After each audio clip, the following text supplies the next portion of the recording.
Evening, everyone. Good evening. Welcome, councillors, to this meeting of the Licensing Committee on Wednesday, the 27th of November 2024, the last one of this year. And hello to any members of the public who are watching this meeting online and any councillors attending virtually. First things first, do we have any apologies for absence? Thank you, Chair. We've received apologies of absence from Councillor Pat Tedder. And I believe Councillor Helen Whitcroft is attending virtually. Great. Item 2, minutes of the previous meeting. Are there any comments from any councillors about the minutes of the previous meeting?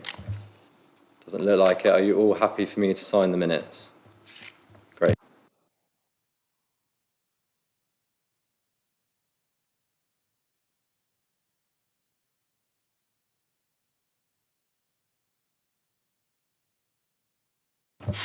Okay, item 3, declarations of interest.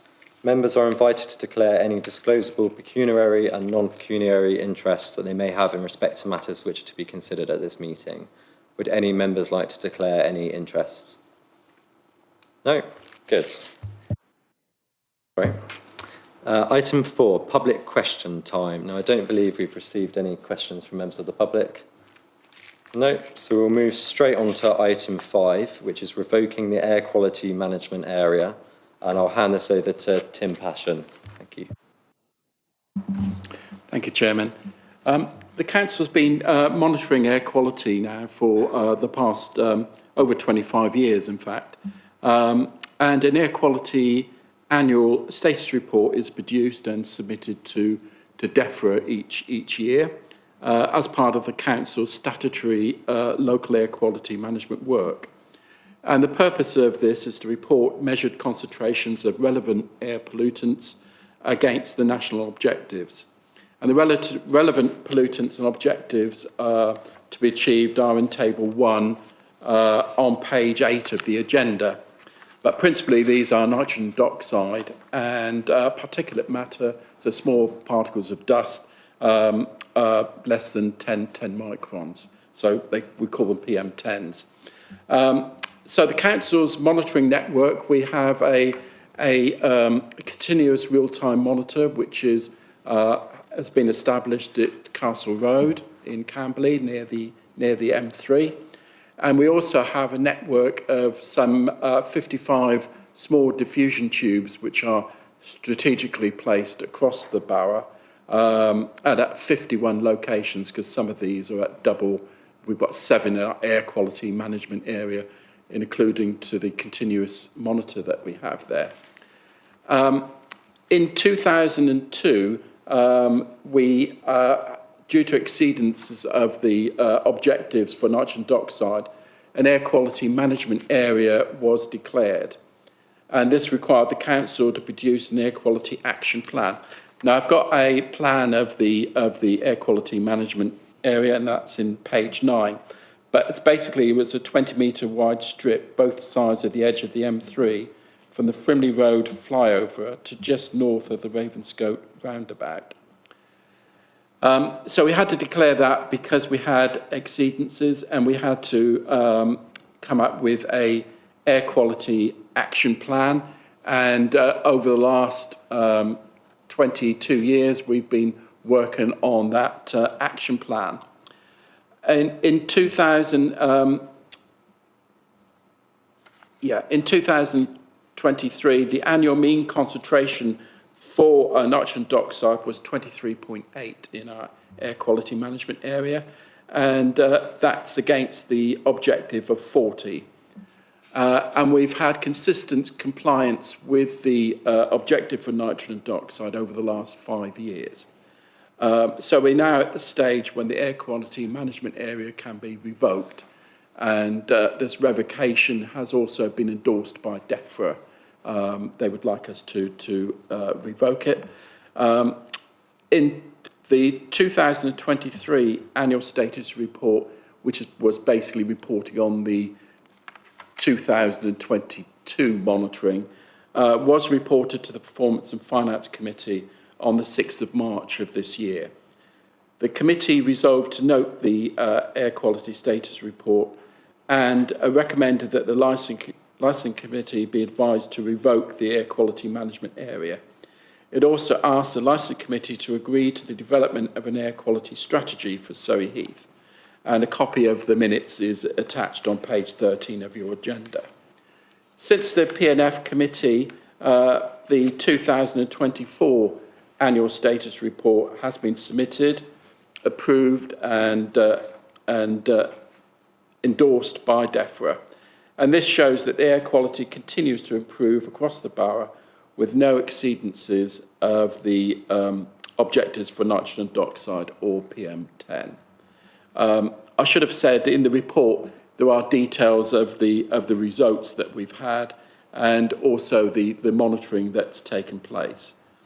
In addition to the real-time monitor that I spoke about, we've also recently have a portable monitor that we are placing at various locations. We're trying to find schools that would allow us to set up these monitors to be monitoring the very small particles of dust, PM 2.5, so it even takes it down smaller.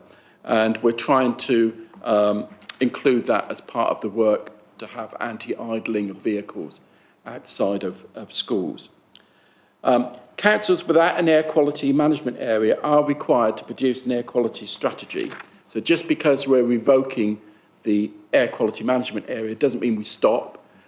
We will continue and we'll be continuing to look at the whole borough, and we'll now work to develop that air quality strategy, linking as closely as possible with the climate change work that we're doing. Chairman, the report sort of details it, goes into some detail, but essentially we're asking the committee to resolve to revoke the air quality management area and to agree to the recommendation of the Performance and Scrutiny Committee for the development of an air quality strategy for Surrey Heath. Thank you. Yeah, thank you for that very interesting report. My personal view is that it really shows that our previous air quality policies have been successful with the fact that it looks like we're going to revoke this. I'm going to go to councillors and see if anyone has any questions about this report. Councillor Julie Hode. Thank you, Chair. I have one very general question, which is not directly related to whether we should agree this or not, but you said we have one location where we have a real-time monitoring device set up? Yeah, it's been a long time since I've been in this. What does that mean? Been in this chamber. Does it, if pollution goes up, does it suddenly send an alarm? Is it like my house alarm? Is there a response? Or No, it just mean? continuous monitoring. We have contractors that would analyse that information for us and to provide us that information. But also we can provide that information live as well onto our so people can actually see what the concentrations are. So does that mean the other locations, is that ongoing monitoring or is it sampling at time intervals? These are like little test tubes. They're diffusion tubes, and they are exposed for a period of a month at a time. They're taken down, they're taken to a laboratory, and they're analysed. And we're reporting on the annual mean. So all of these are sort of added together, and we get an annual mean. Oh, thank you. Yeah. I can see Councillor Whitcroft has her hand up virtually. Councillor Whitcroft. Hello there. Good evening. First of all, apologies for not being able to be there with you in person. If I may, I'd like to first start by welcoming Mr. Passion back to the council. It's great to see you again, and I'm sure the team are just as pleased as I am, because certainly your detail to these reports is, as always, has been absolutely amazing. I'd like to echo what Councillor Quinn said about the positivity that of this report, and it is very nice to be able to, in essence, end something or strike it off for positive and successful reasons, as opposed to because we've got problems with something. So again, I'd like to thank all officers for the work that they've done on this. And as I say, yeah, it's nice to be able to take something off the books for a positive reason. Thank you, Chair. Thank you. I don't know if Mr. Passion wants to say anything in response to that. Yeah, it's a scenario of work that I've been involved with a long time, and it's when I started it 25 years ago. It's nice to I was around in 2002 when we did declare it as an air quality management area, and it's good to see that the work that colleagues have done over the years, we've achieved that standard. But we're not stopping now, of course. Is that we need to continue working and, as I say, linking closely with the climate change work. And I am pleased to be back. Yeah, thank you. Yeah, just to add to that, welcome back. Yeah. Do any other councillors have any contributions to make to this?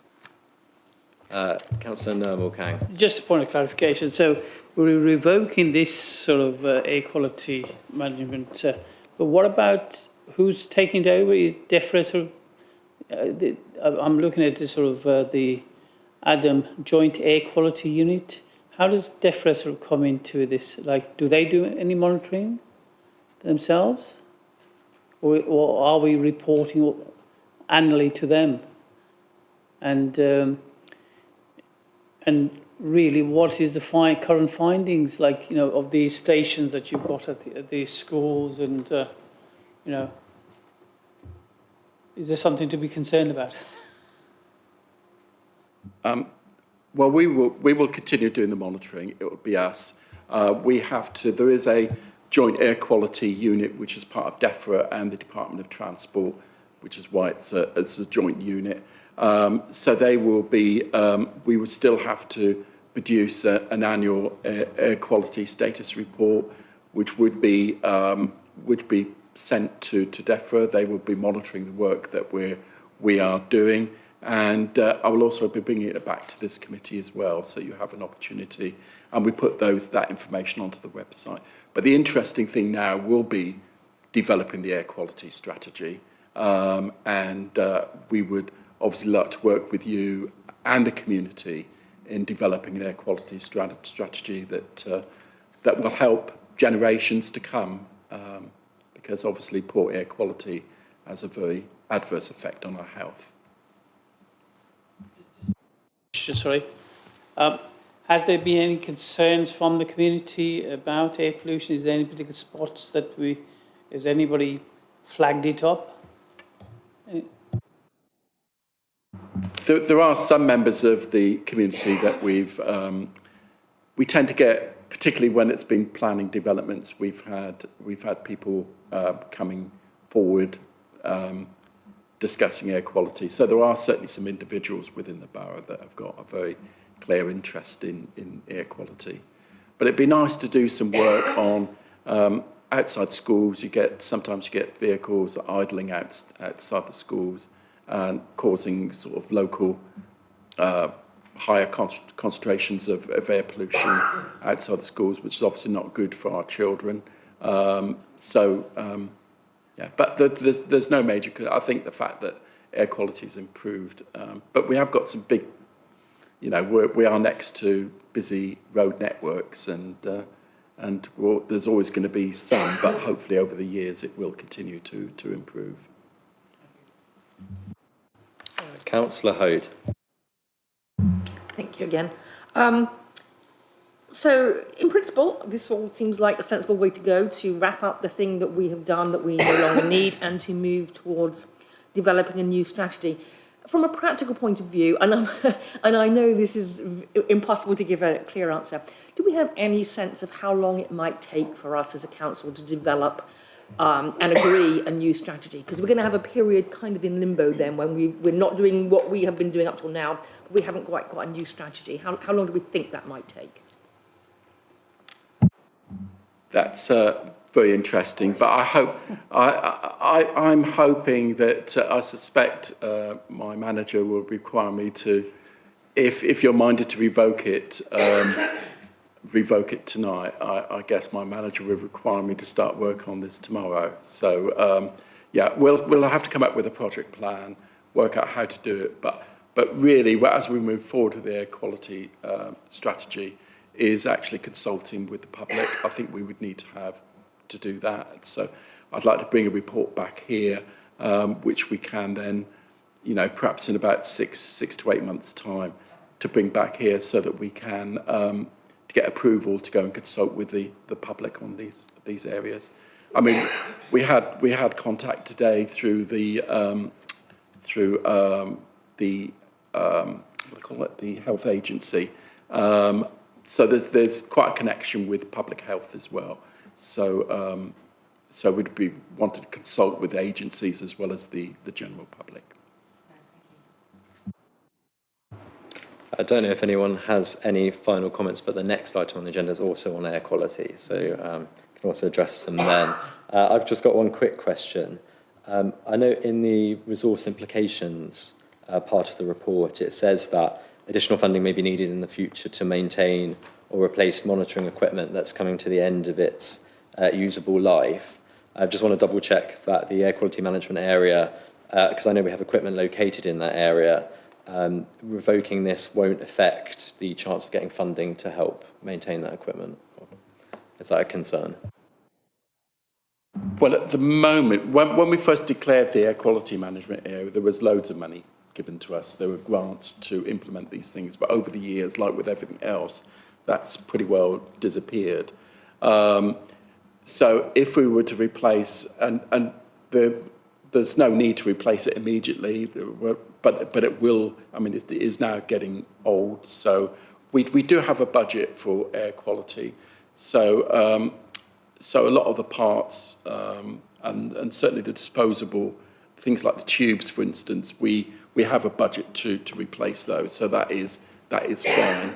But if we have to do anything large, or if I have to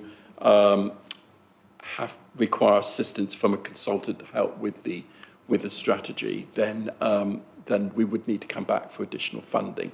But in the next report, there could be, I don't want to promise anything or hope that we're going to get it, but there could be, there is an underspend on that previous budget, and whether DEFRA will allow us to retain some of that money for doing some local air quality work. I'm hoping very much so that they will allow us to keep some of that money. Thank you for that. And yeah, I'll pass over to you, Councillor Kang. But remember, we can also discuss air quality on the next item as well. If it's was concerning of revenue in a way. On page 18, so the underspend was 126k. So are you saying that you have to return some money, or is that still available for future use? Well, that's really covered on the next report. I don't know whether you want me to go on to that one now. No, I think, sorry to intervene. I think we should, yeah, because obviously having two similar reports is quite easy to ask questions covering both of them, but I think we should try and separate them if possible. So if we're happy, I'll read out the recommendation from the first report and we can see if we're happy with that, and then we can then ask questions about the second report, if that's all right. If any members have a specific concern about this report, do put your hand up now, do let me know. No, okay, well, so with the first one, so the local quality air management, the committee is advised to resolve to revoke the current air quality management area, AQMA, following the recommendation by DEFRA and the Performance and Scrutiny Committee, and also to resolve to agree with the recommendation of the Performance and Scrutiny Committee for the development of an air quality strategy in Surrey Heath. Can I ask if we all agree, is everyone happy with that recommendation? Great. So the next item of the agenda is, as I just said, very, very similar, exiting the NO2 programme on the A331, and I'll again pass over to Tim Passion to talk about this report. Thank you, Chairman. Just a short introduction. So in July 2017, the UK government published its plan for tackling roadside nitrogen dioxide concentrations, and this identified 28 local authorities as having predicted exceedances of the statutory annual mean EU limit for nitrogen dioxide. 40 micrograms per cubic metre. And these authorities were required to take urgent action to reduce those concentrations down to meeting the objective. Out of those 28 authorities, Surrey Heath, Rushmore Borough Council, Surrey County Council and Hampshire County Council were directed by the Secretary of State to develop a plan aimed at achieving air quality improvements along the A331 and to bring about compliance with legal limits in the shortest possible time. The key air quality measure included within the local air quality plan that the local authorities were directed to implement in June 2019 was a reduction of the speed limit from 70 miles an hour to 50 miles an hour on a 1.8 kilometre section of the A331 between Colford Bridge Road and the Frimley Road junction. So those that were complaining about the speed limit along there, I'm afraid I and my colleagues are to blame for that. Since 2019, measured annual mean nitrogen dioxide concentrations in the surrounding area have been consistently below 36 micrograms per cubic metre. Additionally, the Blackwater Valley group recently received their State 3 report. This is a report that is submitted to the Joint Air Quality Unit, which shows that we've had compliance with those standards consistently for 2 years. Compliance with the limit value have now been, because we've got compliance with that limit value, we've now been instructed to progress to the final State 4 and the exit plan. Modelling exercise has just been completed. In fact, the report was submitted just today, which concludes that increasing traffic flow is unlikely to result in further exceedances of the air quality objective, nor will changing the speed limit from 50 miles an hour to 70 miles an hour. The modelling and results will be submitted to JACU, the Joint Air Quality Unit, as part of the State 4 exit process. At State 4, which is what we're at now, the Joint Air Quality Unit requires confirmation from the constituent authorities that have approval through their governance structures to exit from the plan. So in fact, at the time, I went to the executive for approval to implement the plan. Now that the plan is completed, we have to now come back through the governance system to get authority to exit the plan. But the actual plan will only be exited once DEFRA is absolutely satisfied that we've done everything we need to do. And this final bit of modelling does show that if we change the speed limit for 50 miles an hour back to 70 miles an hour, we won't see that exceedance. But the chances are it won't change from 50 to 70 because there's going to be a new exit on the A331, which means that traffic will have to slow down. So the plan is we will retain that 50 mile an hour limit on that part of the A331. There has been considerable amount of money given. So although we were given a direction order that we had to do this work, we, the Blackwater Valley group of authorities, which was Surrey Heath, Rushmore, Surrey County Council and Hampshire County Council, although we were directed to do that work, we were given funding for that area of work. There's likely to be an underspend. And the indication we've been given is that providing that money is spent on air quality work, which has been approved by the Blackwater Valley group of authorities and endorsed by DEFRA, that we can use that funding. But at the moment, I can't give any promises that there will be that money coming available. It's just an indication we have. If there is an underspend that's available, that would help us, for instance, help us in developing the air quality strategy, but more importantly, to implement some of those things that may well be in the air quality strategy.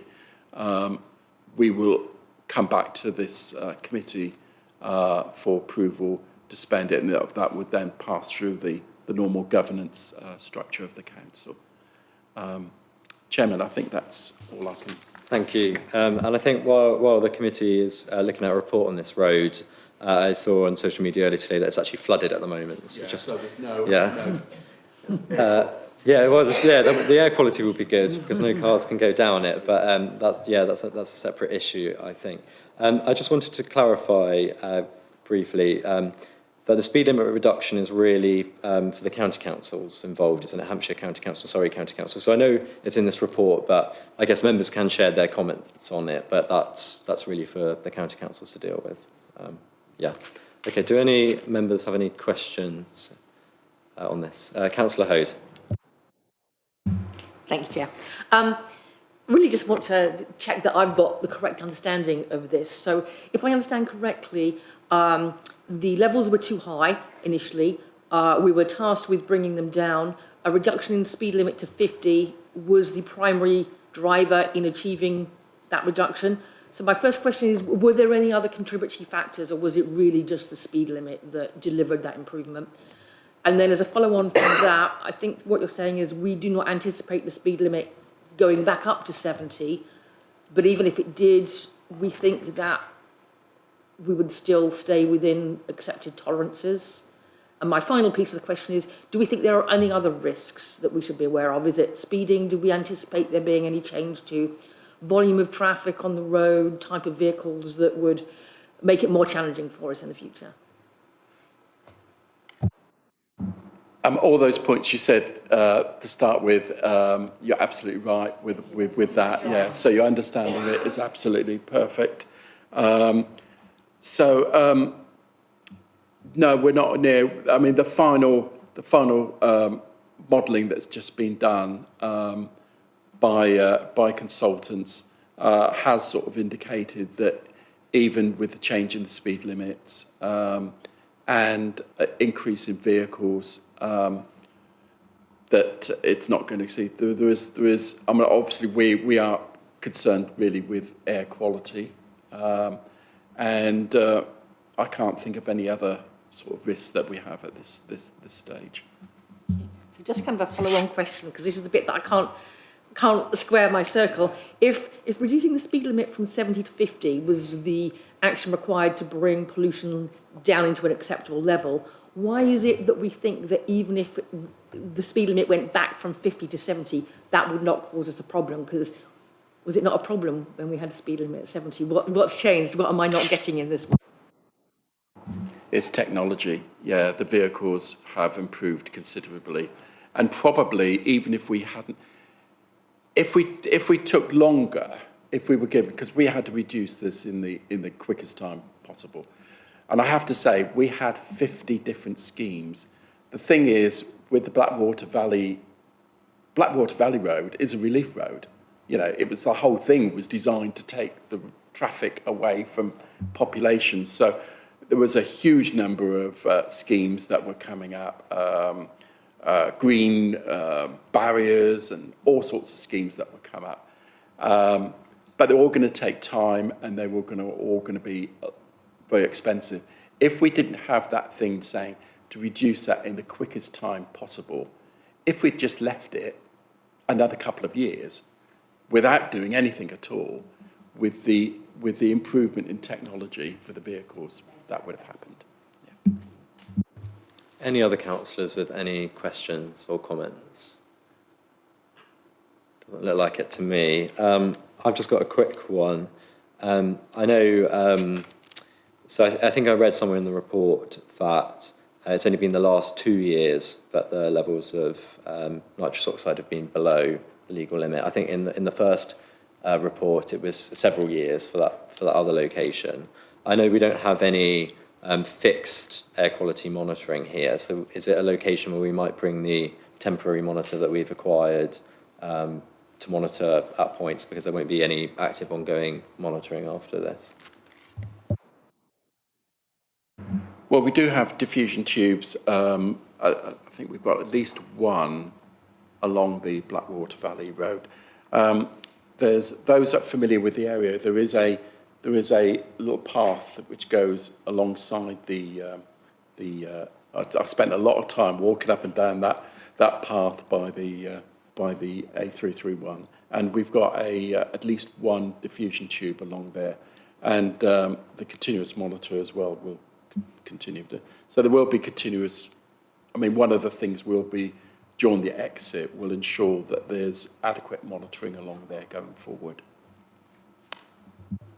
Great, thank you. If there's no further comments by members, I'll move to the recommendation. So with this report, the committee is advised to resolve that 1, the council exits from the NO2 programme for the A331 as set out in the Blackwater Valley exit plan. And the committee is also advised to note that an air quality strategy will be developed setting out how air quality will be improved across the borough. Are we all happy to agree that? Okay, that's been agreed. Thank you very much. We'll move on to item 7, which is results of the public consultation for the new taxi rank. I'm going to pass over. Thank you, Paula. Thank you, Chairman. Good evening, committee.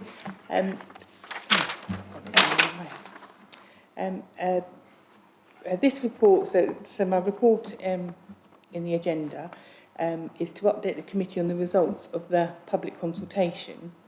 We did receive 9 responses, which I've listed at the back of the report and can be seen at Annex 1, alongside my comments on the representations. Concerns were raised by Surrey County Council Highways and the Road Safety and Traffic Management Officer for Surrey and Sussex Police. That was regarding the sight lines of vehicles exiting Main Square car park. Initially, we'd planned to put 7 taxis, and that wasn't going to allow enough sight up Pembroke Broadway towards the atrium.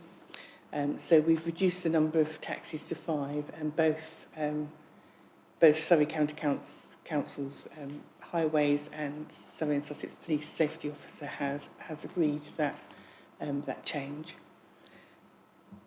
The work to install the rank is scheduled to commence in February 2025, and the committee is asked to resolve that the new 5-vehicle Hackney carriage vehicle rank at Pembroke Broadway is formally designated.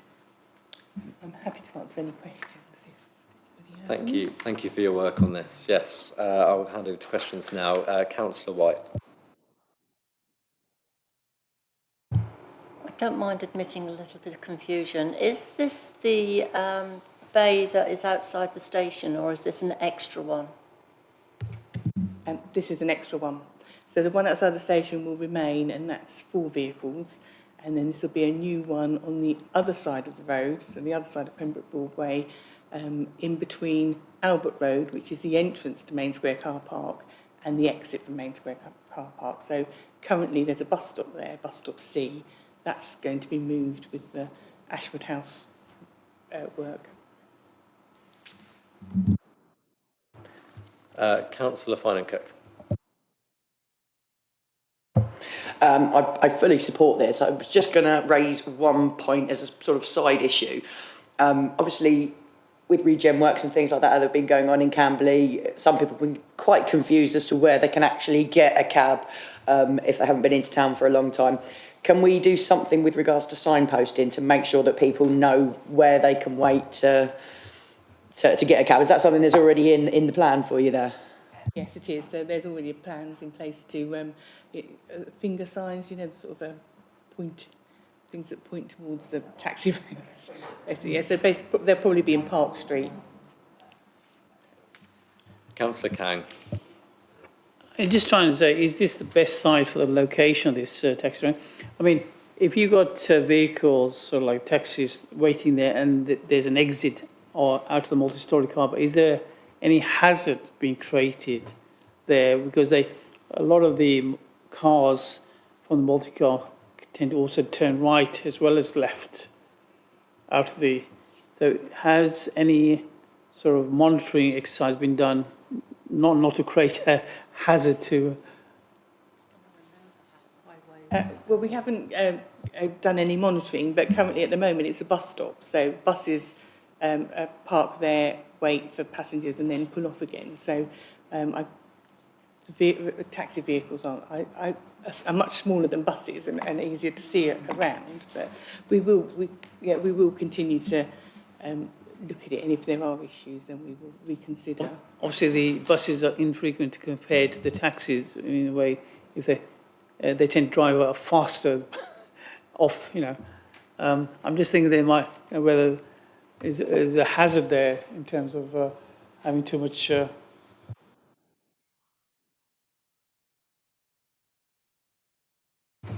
Thank you. Councillor White. I think this is actually removing a hazard, which is the buses, because you cannot see the cars coming up by the sides of the buses sometimes unless you stay back from the junction in the car park. And you're going to have the cars coming past the taxis anyway, so if there's that could be a hazard in itself, but I don't think so. So you're removing a hazard here as opposed to creating one, in my opinion. Councillor Hode. Thank you. I'm broadly in support of this. When we discussed this last meeting, I think it seemed sensible, and now we've got general feedback that supports it. My one question is, where will the bus go now then? If we're putting this in the bus space, where do we put the bus? So basically there's 3 bus stops there, so A, B and C. A and B are directly in front of Main Square Car Park, and they're going to be moved back to where they were originally, which is in front of Ashwood House. And then C, which is where the taxi rank is going to be, will be going where A was. So they're kind of moving up Pembroke Broadway and leaving a space that we thought would be a perfect area to put a taxi rank, because there's not very many residences there, not too much disturbance to residences from people waiting for taxis. Anyone else? Any other points? I just noted that the parking services manager mentioned about the lack of toilet facility for taxi drivers. Is that a concern at all? Do we think the CCTV will protect the car park in that case? Taxi drivers are advised to use the public toilets at Knoll Road car park. They have dispensation to use the car park for a short period of time, use the toilets and then come back out again. So they're not to use the rank. That seems to make a lot of sense. So if no one's got any final comments, I'll move to the recommendation.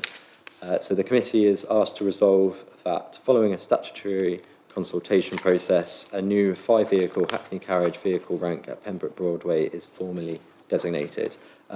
Are we all agreed, or is it best to take a show of hands? Is anyone unhappy?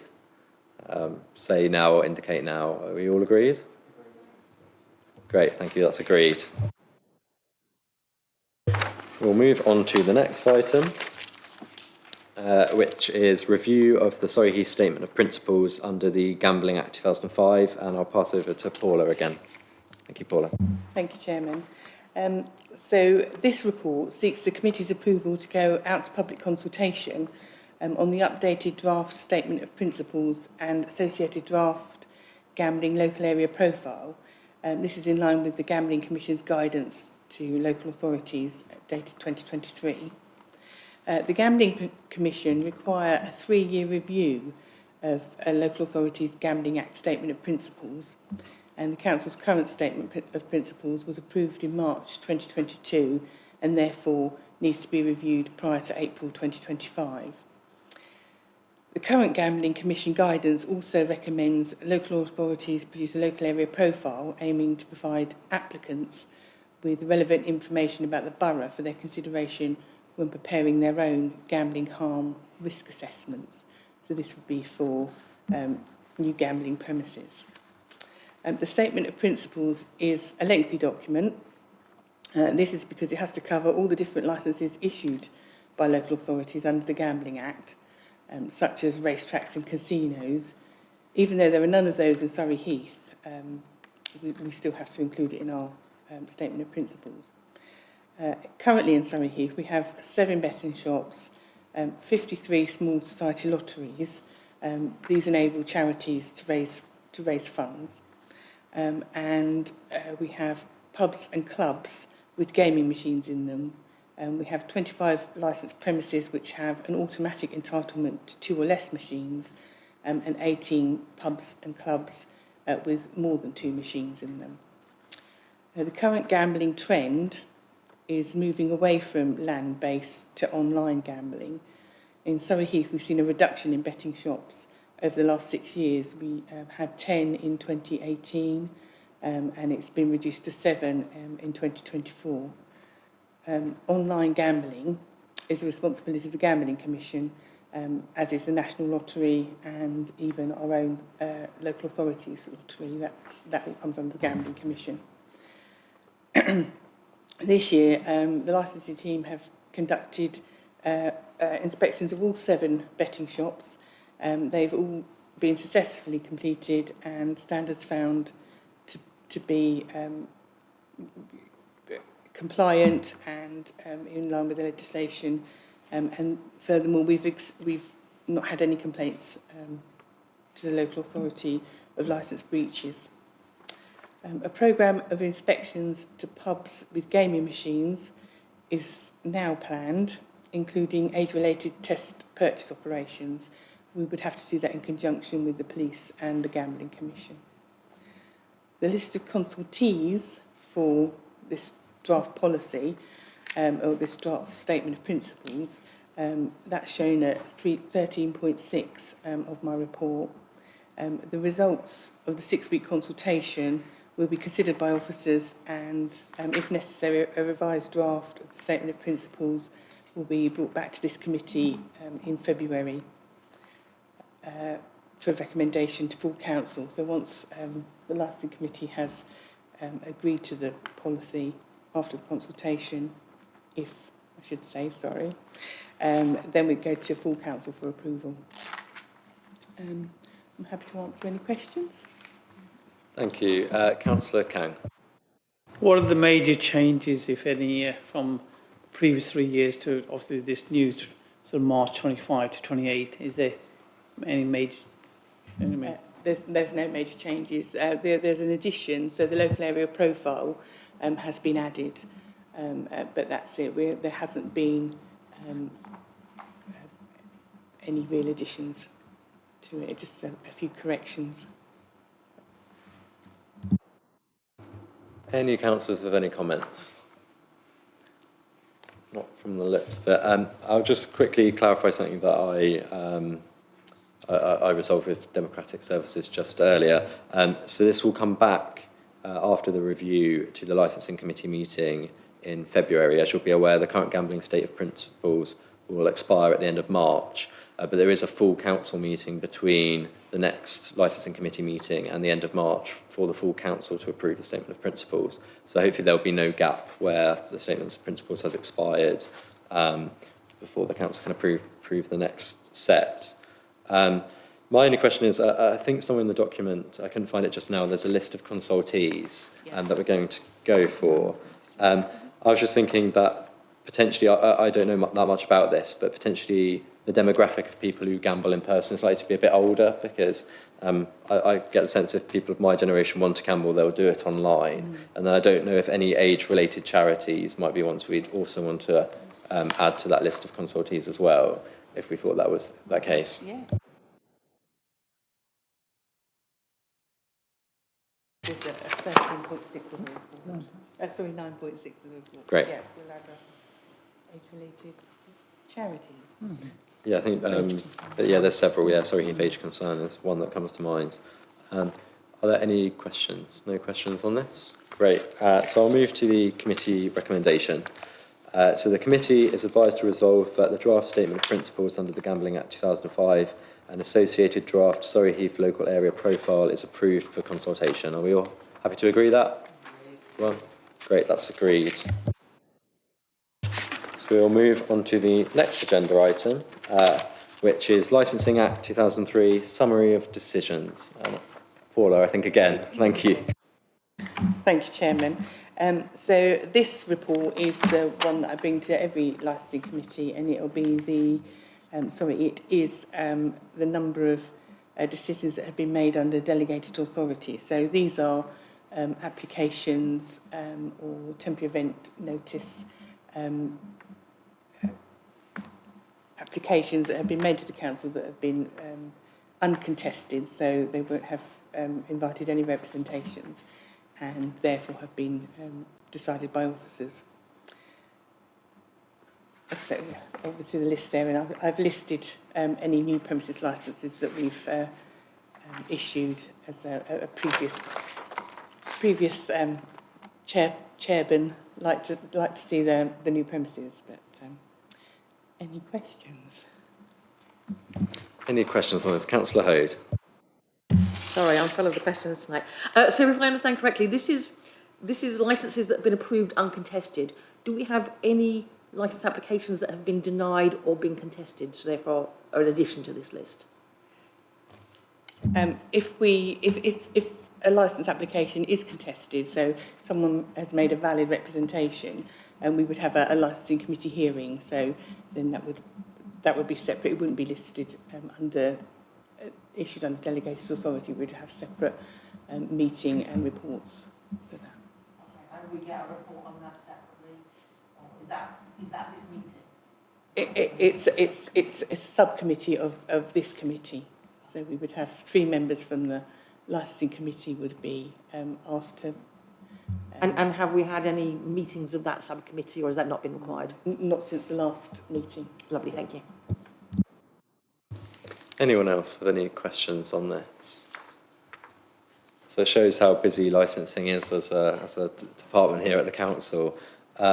So if there's no questions on this, then the committee is just advised to note this report. So we're all happy to note that we've received this report. I hope you've all had a chance to look at it. Is that agreed, members? Great. So the final item on the agenda is the work programme for 2024-25. I hope everyone has received this and had a chance to look at it. So there's, I think, one more meeting after this in the work programme, and then I assume that future meetings after that will be agreed in the new year. Is that right? As required.